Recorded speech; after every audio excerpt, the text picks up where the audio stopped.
नमस्कार। आपका अखबार के YouTube चैनल पर आपका स्वागत है। मैं हूं प्रदीप सिंह। पंजाब में कैप्टन अमरिंदर सिंह ने कल वो बात कही जो कांग्रेस पार्टी कभी नहीं सुनना चाहती। और कांग्रेस पार्टी ही क्यों, कोई भी अपने को सेकुलर कहने वाली, सेकुलर होने का दावा करने वाली जो पार्टियां हैं, उनमें से भी कोई ये बात सुनना नहीं चाहेगा। कैप्टन ने कई चीज़ें कल बहुत स्पष्ट कर दी। जैसा माना जा रहा था कि पिछले दिनों उनकी जो केंद्रीय गृह मंत्री अमित शाह से मुलाकात हुई थी, उसके दौरान जो बातें हुई थी वो शुद्ध रूप से राजनीतिक हुई थी। आगे का राजनीतिक रोड मैप, कैप्टन क्या करेंगे, बीजेपी क्या करेगी, दोनों का सहयोग कैसे होगा, राजनीतिक ही नहीं किसानों के मुद्दे पर उसका हल निकालने के लिए क्या किया जाएगा, कैप्टन लगातार उस मोर्चे पर काम कर रहे हैं। उन्होंने अब ये औपचारिक घोषणा कर दी है कि वो अपना अलग राजनीतिक दल बना रहे हैं और उस राजनीतिक दल का समझौता होगा अकाली दल के जो स्प्लिटर ग्रुप हैं। अकाली दल के जो स्प्लिटर ग्रुप हैं, इस समय राज्यसभा के सदस्य भी हैं सुखदेव सिंह ढींढसा, जो केंद्रीय मंत्री भी रह चुके हैं। अकाली दल के वरिष्ठ नेताओं में उनकी गिनती होती थी। इसके अलावा रंजीत सिंह ब्रह्मपुरा, इन दोनों ने इनको 2019 के चुनाव के समय जो है सुखबीर सिंह बादल ने पार्टी से निकाल दिया था। तो दोनों ने अपनी अलग अलग पार्टी बनाई थी, फिर दोनों का मर्जर हुआ। नई पार्टी का नाम श्रोमणी अकाली दल संयुक्त है। इसका अलायंस होगा जो कैप्टन की नई पार्टी बनेगी। उसके अलावा इस अलायंस में तीसरी पार्टी होगी भारतीय जनता पार्टी। तो ये तीन पार्टियों का अलायंस होगा। तो एक बात तो स्पष्ट हो गई है कि पंजाब के चुनाव में 4 कॉर्नर कंटेस्ट होना तय है। और ये जो है केवल कांग्रेस के लिए मुश्किल नहीं पैदा करेगा, ये अकाली दल के लिए भी मुश्किल पैदा करेगा। ये गठबंधन आम आदमी पार्टी के लिए भी मुश्किल पैदा करेगा। लेकिन मैंने जो पहले शुरू में बात कही कि ऐसा कैप्टन ने क्या कहा, कैप्टन ने कहा कि बीजेपी से अलायंस करने में विचारधारा संबंधी कोई रुकावट उनके सामने नहीं है, कोई प्रश्न उनके सामने नहीं है। लेकिन जो असली बात है वो उन्होंने ये कहा कि वो ये नहीं मानते कि भारतीय जनता पार्टी मुस्लिम विरोधी पार्टी है। उन्होंने कहा ये सब बातें जो धर्म की और ये सब हो रही हैं, ये किसान आंदोलन शुरू होने के बाद से शुरू हुआ है। पंजाब में ये सब बातें नहीं होती थी।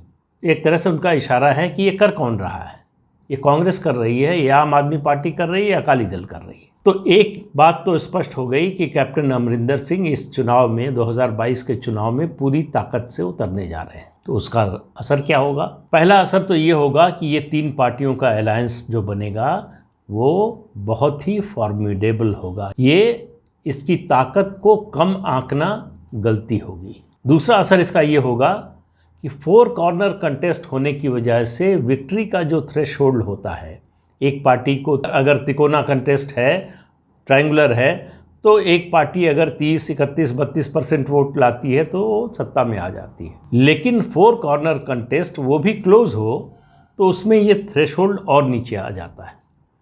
इसलिए इस नई पार्टी के लिए और अच्छी बात है, इस नई पार्टी के लिए, इस नए गठबंधन के लिए पहली बार बीजेपी पंजाब में जो है दशकों बाद अकाली दल से अलग होकर लड़ेगी। पहली बार कांग्रेस को कैप्टन अमरिंदर सिंह का सामना करना पड़ेगा लगभग 22-23 साल बाद, जब वो ऑपरेशन ब्लू स्टार के समय उसके विरोध में चले गए थे बाहर, और उन्होंने जो है पहले अपनी पार्टी बनाई, फिर अकाली दल में चले गए थे। उसके बाद से पहली बार कांग्रेस को, और कांग्रेस ऐसे समय में ये फेस कर रही है जबकि नवजोत सिंह सिद्धू उसके लिए लगातार सरदर्द बने हुए हैं। फिर उन्होंने चन्नी पर हमला किया। मुख्यमंत्री पंजाब के चरणजीत सिंह चन्नी, दलित मुख्यमंत्री बनाने का इतना ढिंढोरा पीटा कांग्रेस पार्टी ने, उनके मुख्यमंत्री बनने के बाद से लगातार नवजोत सिंह सिद्धू जो प्रदेश अध्यक्ष हैं, अपने ही मुख्यमंत्री का अपमान करने में लगे। पहले अपमानित करके कैप्टन को जो है बाहर करवाया, मुख्यमंत्री पद से हटवाया, और अब वो चन्नी के पीछे पड़े हुए हैं। तो कांग्रेस को तो पहले अपने घर की लड़ाई ठीक करनी है। अब एक नया मोर्चा खुल गया है। दूसरा, अकाली दल। अकाली दल के लिए ये जो अकाली फैक्शन के जो 2 नेता हैं जिनकी 2 पार्टियां भी हो गई हैं, उनका कैप्टन के साथ अलायंस और उसका बीजेपी के साथ अलायंस, इसका मतलब है कि जट सिख वोटों का बंटवारा होगा।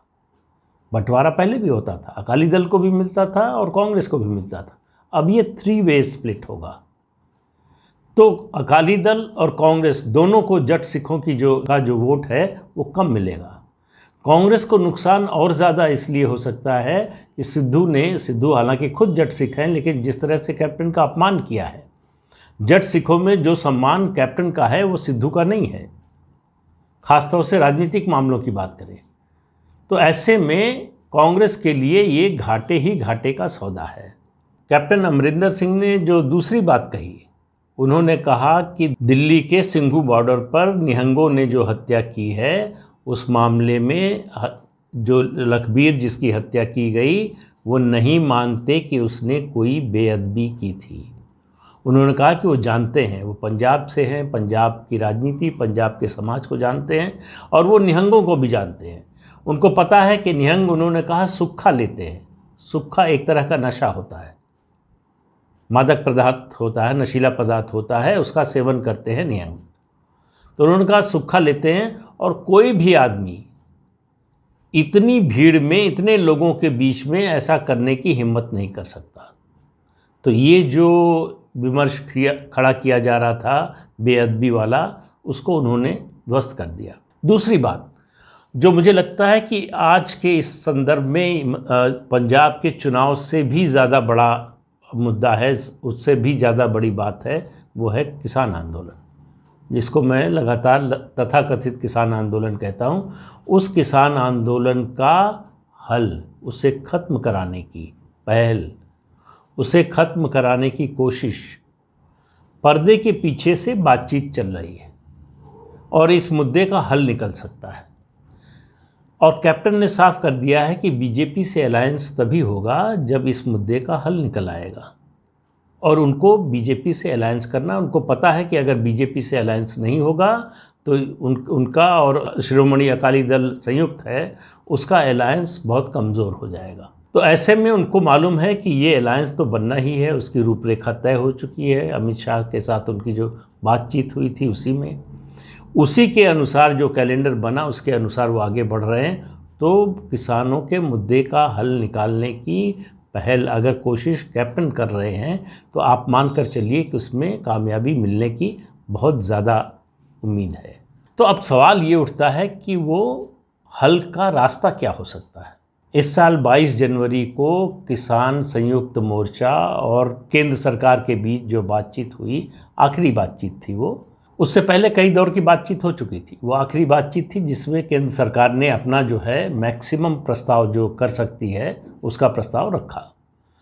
किसानों ने उसके बाद से उसका जवाब नहीं दिया। उनकी वो रट बनी हुई है कि तीनों कानून रद्द होने चाहिए, लेकिन समझौता अगर होना है तो तीनों कानूनों के रद्द होने पर तो नहीं हो सकता है, फिर तो उसकी कोई बात ही नहीं रह जाएगी, फिर वो समझौता ही नहीं रह जाएगा। समझौता कोई बीच का रास्ता निकालने का होगा। अब उसके लिए 2 आधार बन सकते हैं। एक, सुप्रीम कोर्ट ने जो कमेटी बनाई थी उसकी रिपोर्ट, वो रिपोर्ट क्या कहती है। अगर सुप्रीम कोर्ट कहता है कि इस रिपोर्ट की जो रिकमेंडेशंस हैं उस पर संयुक्त किसान मोर्चा और सरकार दोनों विचार करें और उसके अनुसार जो है एक समझौते पर दस्तखत करें दोनों, एक रास्ता ये हो सकता है। एक दूसरा रास्ता जो है वो अर्थशास्त्री हैं जयतीरथ राव। कुछ समय पहले उनका एक कॉलम छपा था, उन्होंने एक लेख लिखा था, उसमें उन्होंने सुझाया था कि इसका हल निकालने का एक तरीका ये हो सकता है कि सरकार जो कॉन्ट्रैक्ट फार्मिंग का क्लॉज है इन कृषि कानूनों में उसको स्थगित कर दे या वापस ले ले। क्योंकि सारा जो बखेड़ा खड़ा कर रहे हैं संयुक्त किसान मोर्चा के लोग, वो एक झूठे प्रचार के आधार पर, गलत बयानी के आधार पर कि ये कॉन्ट्रैक्ट फार्मिंग के जरिए सरकार, केंद्र सरकार किसानों की ज़मीन कॉरपोरेट्स को देना चाहती है। हालांकि इसका कोई आधार नहीं है। कृषि कानून में जो कॉरपोरेट फार्मिंग की व्यवस्था की बात है, जो क्लॉज है, उसमें साफ तौर पर लिखा है कि इस कॉन्ट्रैक्ट का किसान की ज़मीन से कोई संबंध नहीं होगा। किसी भी सूरत में किसान की ज़मीन गिरवी नहीं रखी जाएगी, किसी भी सूरत में किसान की ज़मीन नहीं ली जा सकती। लेकिन फिर भी एक झूठा विमर्श खड़ा किया गया। तो ये एक मुद्दा हो सकता है जिसको हटाकर सरकार जो है उस झूठ का पर्दाफाश कर सकती है। तो ये समझौते का एक आधार हो सकता है। लेकिन कैप्टन शुरू से इस आंदोलन के लोगों से संपर्क में रहे हैं। उनको मालूम है कि ये कहाँ तक जा सकते हैं, कहाँ इनसे समझौता हो सकता है। तो इसलिए जो ये चल रहा है, आप इसको इस पृष्ठभूमि में भी देखिए कि ये जब से कैप्टन के खिलाफ ये शुरू हुआ है कांग्रेस में, और हालांकि उससे पहले से केंद्र सरकार जो है किसान आंदोलन करने वालों के खिलाफ जो सख्ती नहीं कर रही है, उसका एक कारण ये भी है कि सरकार को उम्मीद है कि रास्ता निकलेगा, समझौता हो जाएगा। अगर सख्ती करती है, अगर पुलिस बल का प्रयोग करती है सरकार, तो वो स्थिति बिगड़कर किस तरफ जाएगी किसी को कुछ पता नहीं है। ऐसी स्थिति में जो राजनीतिक परिस्थिति बन रही है, उसमें इस बात का अब अंदाज़ा लगाना मुश्किल है कि कांग्रेस, शिरोमणि अकाली दल और आम आदमी पार्टी, इन तीन में से किसका नुकसान ज़्यादा होगा। देखिए, आम आदमी पार्टी की कोई साख नहीं है पंजाब में, उसके पास कोई स्थानीय नेतृत्व नहीं है, उसके खालिस्तानी समर्थकों से संबंध होने की जो धारणा बनी हुई है, उसको वो पार्टी तोड़ नहीं पाई है 5 साल में। इस समय खालिस्तानी समर्थकों का मुद्दा ज़्यादा गर्म है पंजाब में, उसके खिलाफ, और बहुत छोटा सा समुदाय उसके पक्ष में खड़ा है। तो ऐसे में आम आदमी पार्टी का नुकसान लगता है कि ज़्यादा होगा। लेकिन अकाली दल, जिसको लग रहा था कि कैप्टन के हटने के बाद, उनका अपमान होने के बाद जट सिखों की जो सहानुभूति है वो अकाली दल के साथ आ जाएगी, उसकी संभावना लगभग ख़त्म हो रही है। कोई सहानुभूति अकाली दल को नहीं मिलने वाली है।